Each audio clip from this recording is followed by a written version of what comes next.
Erica just mentioned, I work at Highfurlong School. Our topic today is an introduction to alternative forms of communication. So I'm going to be talking to you about lots of different communication aids, starting from quite simple low-tech devices up to our more high-techy devices. So let's get started.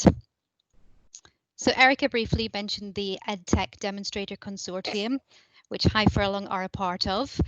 We're offering free tech advice to schools across the country. So if anyone is interested in assistive technology, communication aids, or any area of technology, there's a little link on the final slide so you can sign up for free advice for your school. So when we talk about alternative forms of communication, what do I mean by that? Alternative forms of communication basically involve using strategies or tools to help people who struggle with speech. So that may be children with physical disabilities such as cerebral palsy. It might be children with autism, or it may be children with quite unclear speech due to issues such as verbal dyspraxia, where they may struggle to coordinate their lip and tongue muscles to make speech sounds. So alternative forms of communication can be used to replace speech in the instance where the child may have very little speech at all, or it can be used to supplement speech. So let's say a child has quite unclear speech and they may need something to back up their speech in certain environments.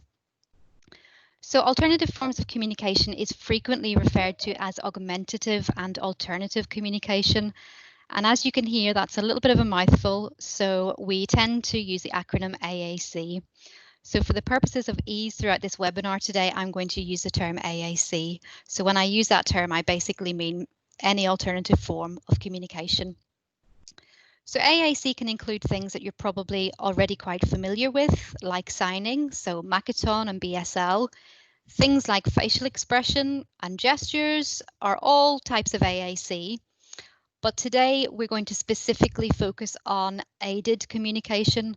So aided communication involves using extra tools, so communication books, boards, or voice output devices that in some way support the child's communication. So I thought before we start to talk a little bit about AAC, the most powerful way that I can demonstrate how AAC can support communication is by showing you a few short video clips. Now, unfortunately, there's no sound in these videos, but I'll try to talk you through them. They're quite short clips. Basically, in both of the videos, I'm working with a young boy called Riley. And in both videos, we are engaged in the same activity. So we are blowing bubbles. The only difference is that within the first video, Riley has no form of AAC. So it's just him and me engaging in an activity. And then in the second video, Riley has his communication book, which is known as a pod book. So what I really want you to do is look at the difference in his body language, look at the difference in his whole demeanor. And I think that might highlight to you the power of AAC. So I'll try to talk through the videos as I play them.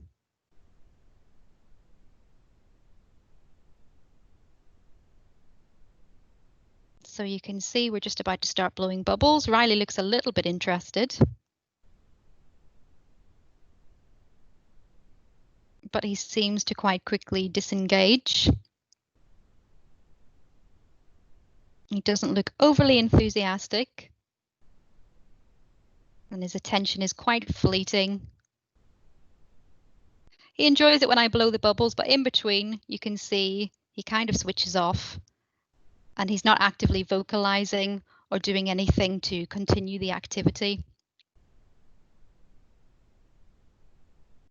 Let's have a little look at the same activity, the same child. The only difference this time is that he has a communication book to support him. So Riley's pointing to the symbol for big, and he's asking for a big bubble. You can see straight away he looks like he's enjoying the activity more because he's in control of the activity. He's asking me to blow the bubble. And he's asking for another big bubble.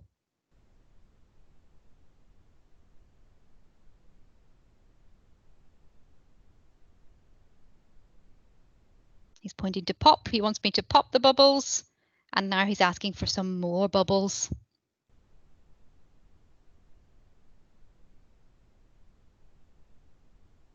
You can see I'm using the book to communicate with Riley as well, which is called modelling. So I'm showing him how we can use the symbols for communication.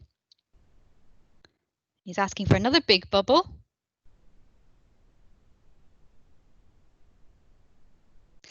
And what you can't hear in the video clips is that within the second video, Riley's actually vocalizing a lot more. So he's making sounds with his mouth. You can see he's much more engaged. I think you can tell that he's enjoying the activity and is much more engaged in the second video. So I think that demonstrates how AAC really helps to show a child's personality. In the first video, Riley had no control over the activity and he couldn't actively engage or tell me what he wanted. But within the second video clip, it was quite clear that he could engage within the activity and control the activity. Could I just remind everybody to mute their mics, please? Thank you. So I've just talked about some of the reasons why we use AAC, but I'll run through a few more reasons. So one of the important reasons that we introduce AAC when a child has limited verbal speech is to reduce frustration. So I'm sure you've heard it said before that behaviour is a form of communication, and behaviour is actually a really powerful form of communication. It's quite a quick way to communicate. So for example, if a child throws something across the room, you immediately know, okay, they've finished with that, they don't want it. So when we use AAC, we're trying to replace that frustration and give the child a more effective way to communicate. You can imagine that if you couldn't communicate your wants and needs, you would feel frustrated and you would resort to using behaviours in order to get your message across. So it makes sense that using AAC can reduce that frustration. Using AAC can promote independence. So often when a child has limited verbal communication, they aren't given as many choices as, let's say, a verbal child might be, and they miss out on those opportunities. So by using AAC, we can really help to increase and support a child to be independent. Oh, I've just lost my PowerPoint. Let me just see, I think someone else is sharing their screen. Erica? I'm not sharing mine. If you want to try sharing it again, Sarah. Okay. Oops. Can you see my screen? Yeah. Brilliant. Let's get started again. So when a child uses AAC, they can also communicate with a wider range of people. So Sarah, often, sorry to interrupt, Sarah, we can only see the beginning. Oh. I'll come out of this and I'll reshare. Okay. Okay, so I'll stop sharing. Technology. This is remote delivery for you. Okay. There we go. Why we use AAC? Is that the right one? Perfect. Let's get restarted. Sorry about that, everybody. So the child can communicate with a wider range of people. Often when I introduce AAC, staff might say to me, but I understand everything this child is trying to tell me. They can tell me through their body language and their facial expressions. And while that's brilliant, and we can put all that information in a communication passport so that everybody knows that child's non-verbal communication, when that child then goes out into the world, maybe goes to McDonald's or a youth group, they'll be limited in how they can communicate with the people around them. So having a formal communication system such as AAC can really open up doors and help the child to communicate with a wider range of people. So this is why we talk about total communication.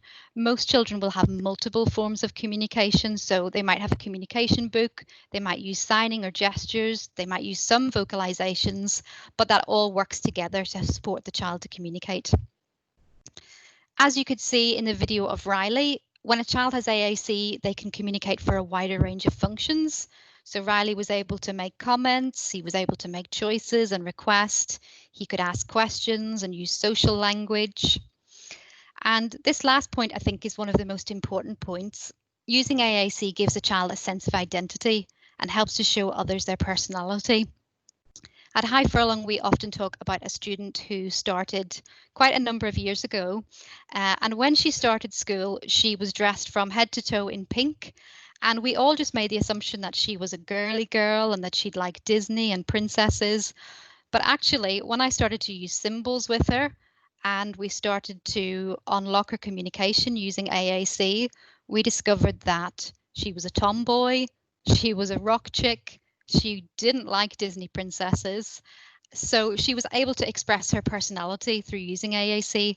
And I think in the long run, that's really helped to reduce frustration for this child.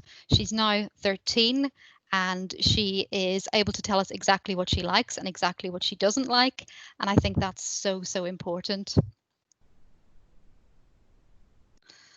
So I mentioned at the start that there are lots of different types of AAC, and we're going to run through some of those different types in a minute, but it's important to choose the right tools for the job. So for example, you might have an iPad and you might have an app that you feel really confident with, and you might think, that's brilliant, I could use that app with these 5 children. But unfortunately, AAC doesn't work like that. It's not a one size fits all. Every child is different. How they access their communication aid will be different. How they interpret the symbols and how effectively they use it will differ from child to child. And that's why when we're at the assessment stage and we're considering starting an AAC journey, a team approach is really essential. So obviously the child and their family should be at the heart of this. And then we also need to consult with education staff. The speech and language therapist will play quite a large role in either making a communication book or securing funding for a communication aid, and then obviously helping to implement the AAC.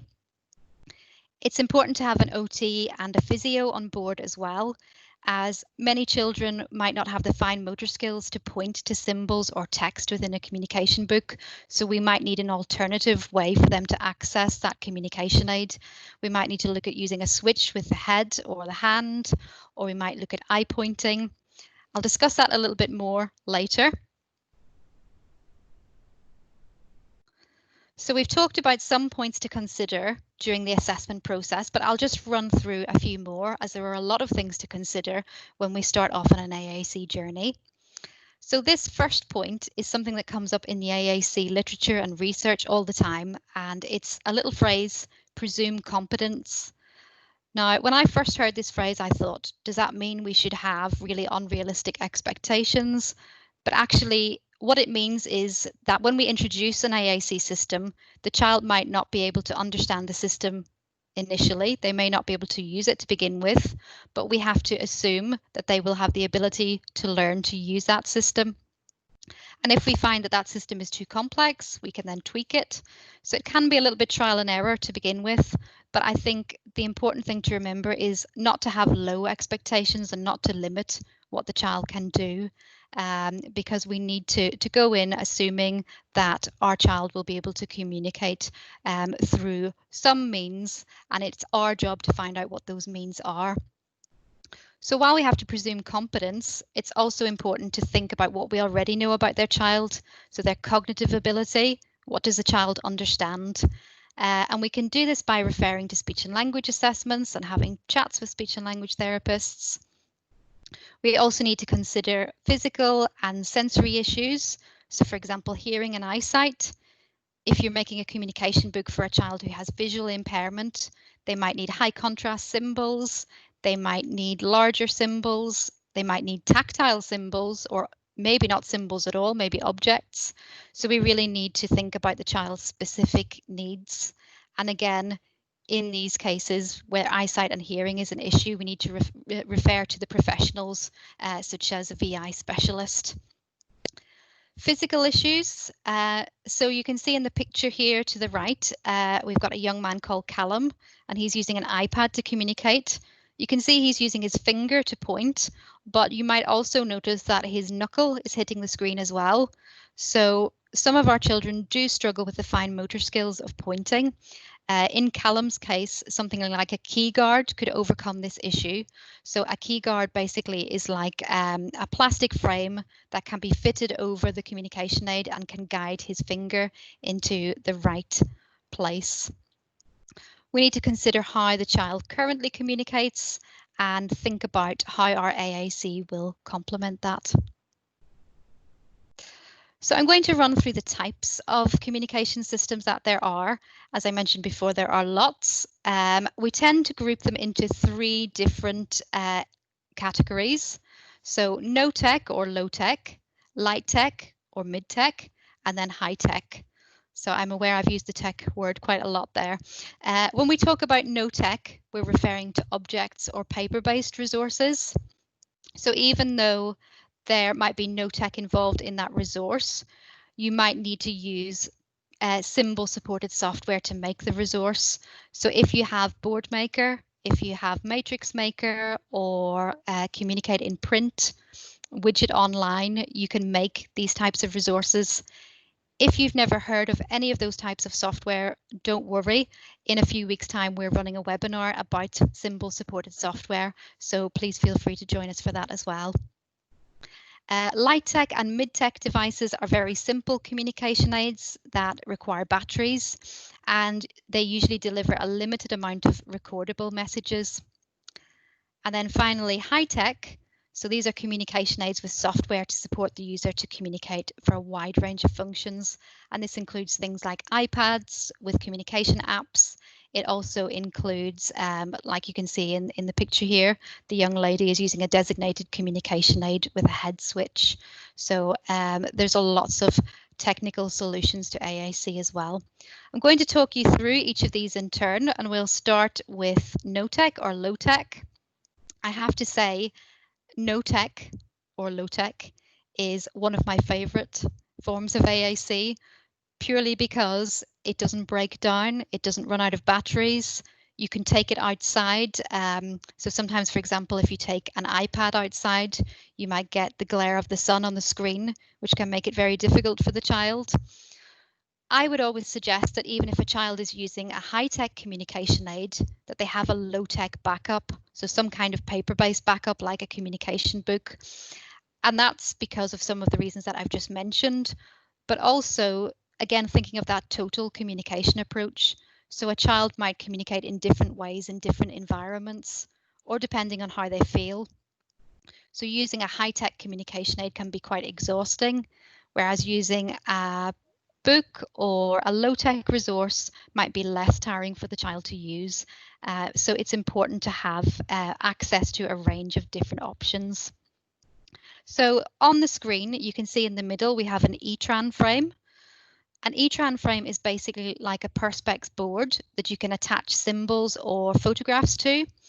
We tend to use an ETRAN frame with a child who struggles to finger point and more successfully can eye point.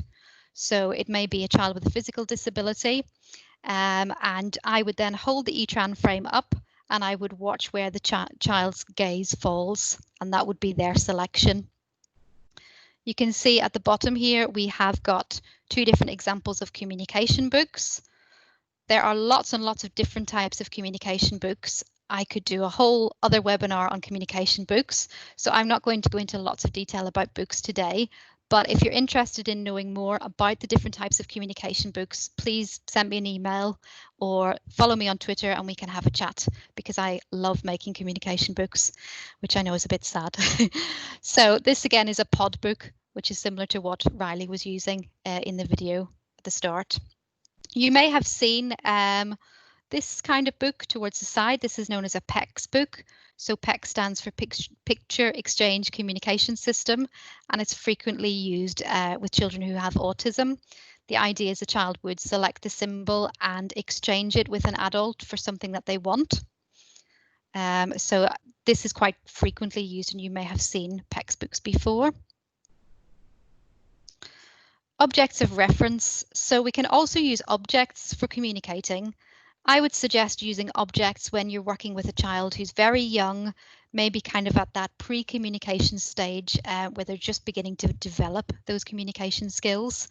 It's also quite useful for children who have visual impairments, as an object is obviously a bit more tangible than a picture. So you can see in our examples here, the object basically represents an activity. So we have a shoe here to represent going for a walk. We have a spoon that represents having a snack. And here's a little adapted visual timetable with objects. Again, brilliant for a student with visual impairment. The idea would be then that you would perhaps hold up 2 objects. If the child has a visual impairment, they would feel each object, and then they would perhaps touch or grab the object that they want to choose. I've talked about communication boards and choice boards quite a lot already, but I thought I'd show you a few more examples just to show you how they can range from very simple to quite complex. Every child is different, so every child's communication book will be slightly different. This is a very simple idea at the bottom where we just have 2 choices velcroed onto a board. Again, this can be trial and error. It's trying to gauge how many choices the child can manage. So you might start with 4 choices and you might find that that's overwhelming for the child. So you might remove 2 and reduce it to 2 choices. You might find that 2 is too few choices, so you might increase it. Again, it's following the child's lead. So we always have to do that in the process. And again, things might change. So we might start with 2. Over time, we might progress to 6 to 8 choices. I'll show you this little communication book at the bottom because it's a little bit different to the others. I showed you an ETRAN frame a few slides ago, which is used for eye pointing if a child can't finger point or point with their fist. So I made this book using laminates. So I basically just printed the symbols and cut them out and put them in the corners of the laminate. And then similar to the ETRAN frame, I would hold the page up and the child would look towards a symbol that they want. So it's a very simple way to adapt a communication book for eye pointing.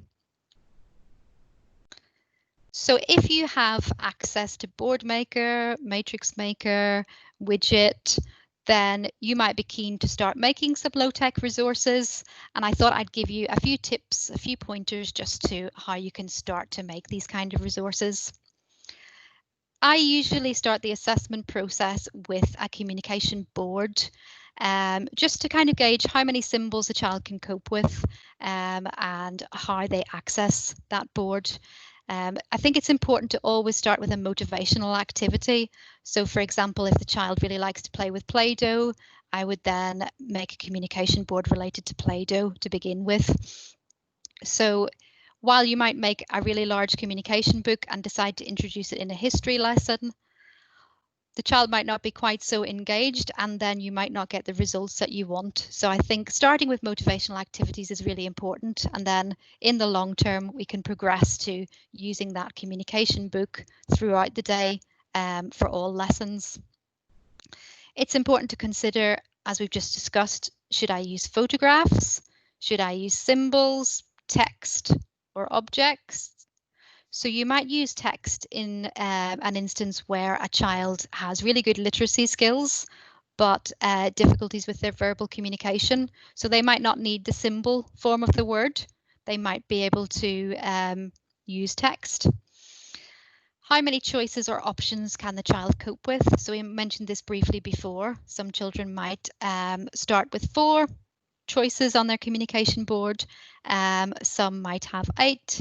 You can see Riley here has 9 in his book, and since that he's progressed to 30. So it is a process, and we might start very simple and then follow the child's lead and gradually expand on that. Again, we need to consider how will the child access the book or the board. If they have good fine motor skills, brilliant, they can point with their finger. If they can use their fist to point, we can space the symbols out a little bit more so that they can use their fist to select. Some children might find a grabbing motion easier, so you might Velcro the symbols onto the page and the child might grab the symbol that they want. And as we mentioned before, for children who have limited movement of their arms and hands, they might use their eyes to point. I thought I'd show you 2 examples of communication boards so that you could have a little think about the vocabulary that we put on these communication boards. So both of these boards are for the same activity. Both of them are for going to a coffee shop and making an order. But you can probably see straight away that both of the boards are very different. So in the first board, we only have nouns. So the child can only make requests. So they could ask for tea, toast, or cereal. And then on our second board, you can see there's a much broader range of language. So we have social language like hi and bye, please and thank you. We have words to describe like large and small, words to reject like stop and not. And then obviously we have all our nouns and choices as well.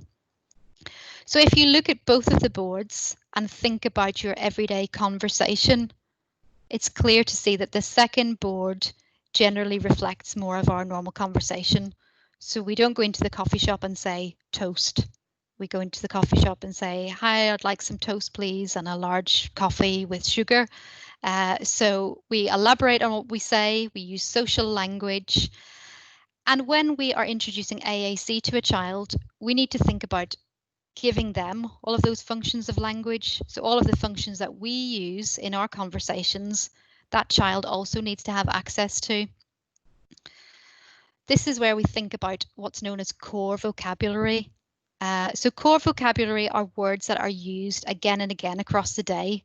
So words like more and stop are really good examples of core vocabulary because I can use them in multiple activities. So for example, in the coffee shop, I could say, I want more toast.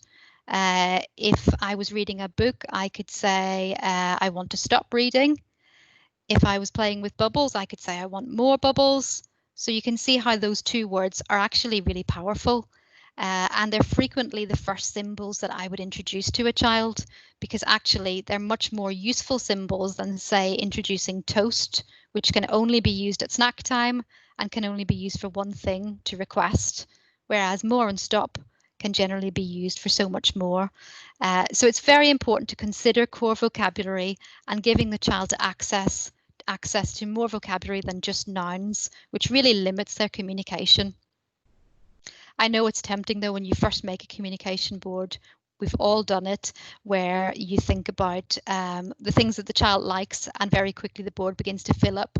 So we've got doll, we've got TV, we've got iPad, Play-Doh, and you can see a board full of choices. But it's important to remember that choices can only allow the child to request rather than communicate for a broad range of different functions. So we'll move on to mid and light tech. You may have seen these types of devices before, so a Big Mac switch, and these are talking tin lids. So these are quite similar devices where you can record a single message. So the child could use that message to relay information to another teacher or a family member. They could use the switch to join in with a repeated line in a song.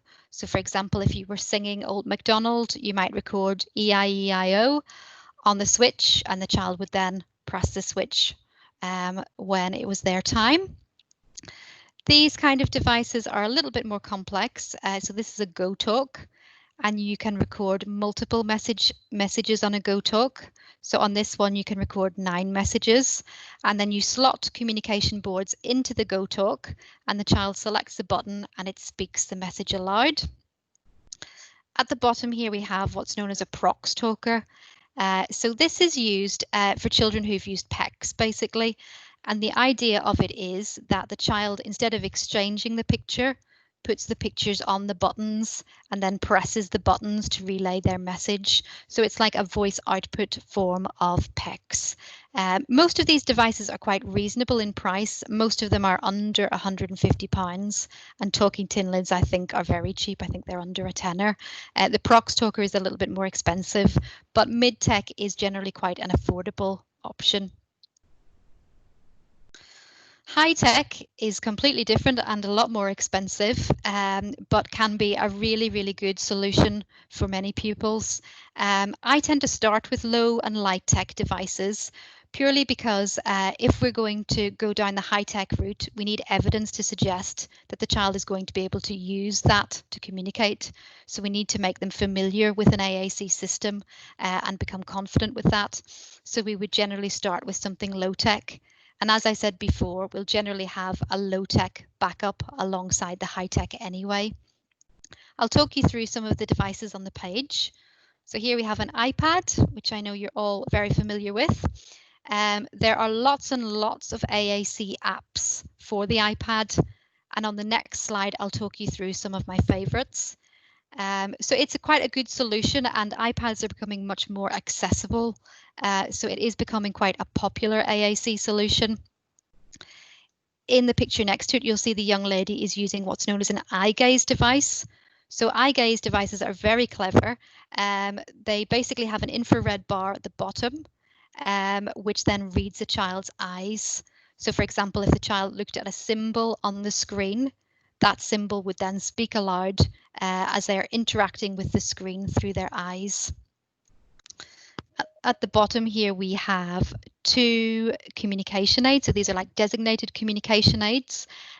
Sometimes an iPad, unfortunately, isn't the best solution for every child, and that might be due to access difficulties, or it might be that you want to use different software. Designated communication aids also tend to have a better battery life. Their speakers tend to be better, and they're generally more robust. So the young man here is using a communication aid with a key guard, which I mentioned earlier is a really good way to help him to direct his finger to where he wants it to go without accidentally mishitting and pressing the wrong button. And then the young lady over here is using a similar type of device, but she's using it with a head switch. So when a child can't use their finger or their fist, a switch can be a really good option. So the switch attaches to the communication aid, and then the communication aid scans through blocks of symbols, and the child presses the switch when they see the block of symbols that they want. So switches can be accessed by various parts of the body. You can access it through your head, your hand. I've seen people use a blink switch with their eyelid. So there are basically switches for any part of the body you can think of. So as I mentioned, there are lots and lots of different AAC apps for the iPad. Some are brilliant and some are not so good. So these are the tried and tested apps that we tend to use at Highfurlong. So I thought I would save you the job of downloading lots and lots of free apps and finding that maybe they aren't quite as good as you would like them to be. Unfortunately, most of these apps do involve some cost. Some of them are more expensive than others. Snap and Core First, the top one, is around £50, so it's not too expensive an option. And this is a screenshot of Snap and Core First in the top corner. So you can see I talked about core vocabulary earlier, and Snap and Core First very much focuses on those core words. And then to the right of the screen, we have topics. So you might select a food page to talk more about eating. You might select going out if you were going to the shop, and then there will be vocabulary and stored phrases related to that topic.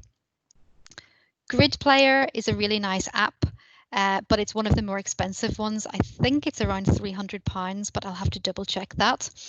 The good thing about Grid Player is you get more than one page set, so you can choose different vocabulary sets. So some of them might be very simple, some of them might be very complex.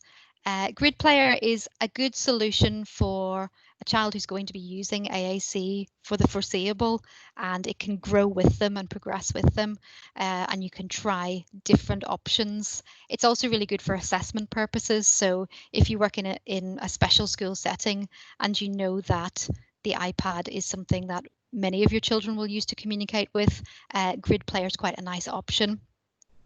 LAMP is a really interesting app. So LAMP was designed for autistic children, and the idea of it is that they don't necessarily recognize the visual symbol, but they begin to learn the motor plan as to where symbols are stored within the screen. And there's lots of research to show that LAMP is a really effective way for children with autism to communicate. Proloquo2Go is a really popular app. We don't tend to use it so much because there's not such an emphasis on core words. It's more an emphasis on topic-based vocabulary. That might be suitable for some students, but it's not something that we tend to use too often. TouchChat. Again, similar to Grid Player, you have multiple page sets, so you can adapt it to the child's needs. Some have text as well as symbols, so we had a young man who used both text and symbols to communicate, as that was the quickest way for him. This is a little screenshot of TouchChat at the bottom. Predictable is a text-to-speech app. So if you have a child who has very good literacy skills, they can use Predictable as a voice output app. The good thing about Predictable is it has predictive text. So even if the child perhaps isn't brilliant at spelling, that predictive text element can help. As I said before, iPads aren't always the solution for a high-tech communication aid, but they're becoming much more accessible, and you can purchase different things to make them adapted for switch use, or you can purchase key guards that are custom made for the child's app, which will help them to access it a little bit more easily. So this is our final slide today, and I thought I'd finish on this one just because I think it really explains that AAC is just one part of the process. So this is the means, reasons and opportunities model. So when we introduce AAC, that's a means of communication, just as speech is, just as signing is, just as body language is. But if a child only has a means of communicating, then that will not make them the most effective communicator. They also need to have reasons to communicate and opportunities to communicate. So we need to sometimes enable the child to have these reasons and opportunities. So when we think about reasons, giving the child choices so that they're engaged in being independent and they can make their wants and needs known, allowing them to initiate and gain attention by using their communication aid, rejecting things and explaining that they want something to happen or that they don't want something to happen. So I think that's one of the most powerful things, when a child can say stop or I don't like this. So sometimes I might sabotage things a little bit if I'm working with a child, and I might play a YouTube video of a song that I know that the child doesn't like to try and motivate them to have the reason to communicate, and they might say stop, I don't like that, I want a different song. So it's giving them that reason, which sometimes we might need to set up just to encourage them to learn how to use their communication aid. Again, another very important reason for using AAC is making and maintaining relationships, so making friendships with peers, and also just the pleasure of chat and being able to socialize. We all like to talk, and a child with AAC is no different, so long as they have the reasons to do so. Again, we have to give them opportunities to use their AAC. So even if the child has the means and they have reasons to communicate, but they don't have the opportunities, then it will be very difficult for them to learn to use their AAC system. So we have to give them time and space. It's important to remember that when a child is using AAC, it requires additional processing time. So the child has to process what you've said, and then they also have to process their response. So they have to think, where is that word stored in my communication book? Where is that word stored in my communication aid? So we need to give them that extra time and sometimes just hang back and allow for that. We need to allow the child to communicate in lots of different environments. And again, we need to think about that total communication approach. So it might be that the child uses a communication book when they go out and about. They might use an iPad with a communication app in school, but it's encouraging them to learn how to use those different aids in different environments. Something we tend to do at Highfurlong is communication in the community. So we take groups of children out to the shops or to the cafe or the cinema, and we encourage them to use their communication aid in that environment. A, to build their confidence, and B, just to get used to it and to give them that opportunity to communicate in different environments with different people. Also, it's important to consider shared language and interest. So again, that's thinking about setting up activities that are motivational for the child, as that's giving them a more of an opportunity to communicate. So when we think about opportunities, we need to consider when the child is communicating, where they're communicating, and who they're communicating with. So if you take anything away from today's webinar, this is probably one of the most important things. Ensuring a child has a means of communicating, ensuring that they have reasons to communicate, and ensuring that they have opportunities to do so. So that's really the end of our whistle-stop tour of AAC. Just on our final slide here, you can follow us on Twitter. So myself, Sarah Alderman at SASAlder. We have Erica, who introduced us today, who is an assistive technology practitioner. You can follow her. You can follow our school at Highfurlong and our head teacher at Neil Oldham. So we all tend to post quite a lot about assistive technology and AAC, as it's a big passion of ours at Highfurlong School.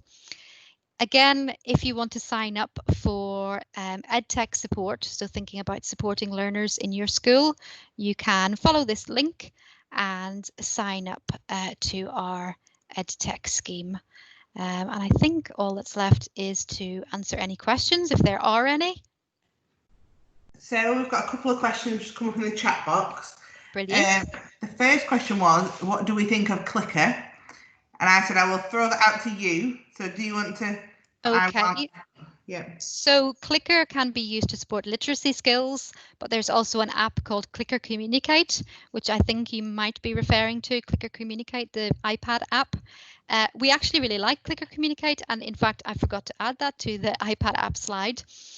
One of the things I really like about it is it has a core word approach, and it also has what's known as super keys. So if a child struggles with fine motor skills, they can select an area of the screen and then it zooms in to that area of the screen so that they have a larger area to select from. So Clicker Communicate is a good app, and Clicker is also something we use in school to support literacy skills, and we also like that too, Erica, don't we? Yes, we do. In fact, I was just thinking that one of the pictures very early on with Callum, the young boy who uses Knuckles, he was actually using Clicker Communicate, wasn't he? Yes, with That the super keys function. Yes. Yeah. But in terms of Clicker on the PC, we also use that a lot for spelling tests, and as Sarah said, supporting literacy skills, so modelling sentences and sentence structure and things like that. So we like all Clicker and Clicker related products. We do, yes. Sarah, we've just got another question. Is Snap and Core First available on Android? Oh, that's a really good question. We are more of an Apple school, so we do tend to have iPads. I think it is available on Android, but I'll have to double check that for you. You can always type it into the Play Store and see if it's available. I think it should be, as I know the company that make Snap and Core First are very inclusive, and they do try to make sure that it's accessible to all. So I can double check that for you, but I would imagine it would be. There is there's the option to buy it on Windows, so I think it might be Android accessible. Okay, that sounds like it probably is. But I can email Lindsay, who asked the question. I can find out and I can email you, Lindsay. Yes, and we love Snap and Core First. I would really recommend it. Yeah. It's one of the apps that we probably use most frequently. Whilst we are impartial, we do have a set list of favourites. We try to promote all of them, but we've had really a lot of success, haven't we, Sarah, with Snap and Core First? Yes, I'd say Snap and Core First and Grid are the two that I use most frequently, depending obviously on the child's need, but both of them are really good apps. Obviously, Snap and Core First is quite a bit cheaper though, if cost is a factor. And they are all our questions for now. We can email out the slides tomorrow if anyone would like, and then you'll also get an email when the webinar is live on our website as well. Thank you all very much for listening today. Thank you. Oh, Sarah? Yes? We've just had one more question. Oh, okay. We've had a late one. Any recommendations for students working on P1 to 3? Okay. It obviously depends on the specific student and what level they're working at, as each child will be different within that time frame.